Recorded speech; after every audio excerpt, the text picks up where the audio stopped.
Codex సాసున్ అనే Hebrew Bible ప్రపంచంలోని అతి పురాతనమైన బైబిళ్లలో ఒకటి. 1100 ఏళ్ల నాటి ఈ బైబిల్ను అమెరికాలోని న్యూయార్కులో అమ్మకానికి పెడితే 300 కోట్ల రూపాయలకు పైగా ధర పలికింది. చేతితో రాసిన ఈ బైబిల్ వేలంలో ప్రపంచంలోనే అత్యధిక ధర పలికిన రాతపత్రుల్లో ఒకటిగా నిలిచిందని నిర్వాహకులు అంటున్నారు.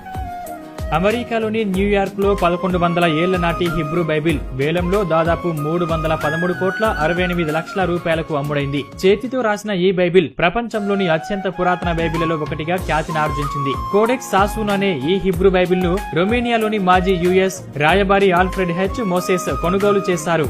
ఏఎన్యు మ్యూజియం అమెరికా స్నేహితుల తరపున ఆయన దీనిని కొనుగోలు చేశారు. ఇజ్రాయెల్ టెల్ అవీవ్ లోని ANU museum of Jewish people కు ఈ బైబిల్ ను విరాళంగా ఇచ్చారు. వేలానికి ముందు ప్రపంచ పర్యటనలో భాగంగా గత మార్చిలో ఏఎన్యు మ్యూజియంలో ఈ బైబిల్ ను ప్రదర్శనకు ఉంచారు. వేలంలో అత్యధిక ధర పలికిన రాత ప్రతుల్లో ఈ బైబిల్ ఒకటని నిర్వాహకులు తెలిపారు. రాత ప్రతుల్లో 2021లో అమెరికా రాజ్యాంగం దాదాపు 400 కోట్ల రూపాయలకు పైగా ధర పలికింది. లియోనార్డో డా విన్సీ రాసిన కోడెక్స్ లిసెస్టర్ 1994లో జరిగిన వేలంలో అప్పట్లోనే 300 కోట్ల రూపాయలకు పైగా అమ్ముడైంది. కోడెక్స్ సాసున్ త్వరలోనే ఇజ్రాయెల్ కు శాశ్వతంగా తిరిగి రానుందని నిర్వాహకులు వెల్లడించారు.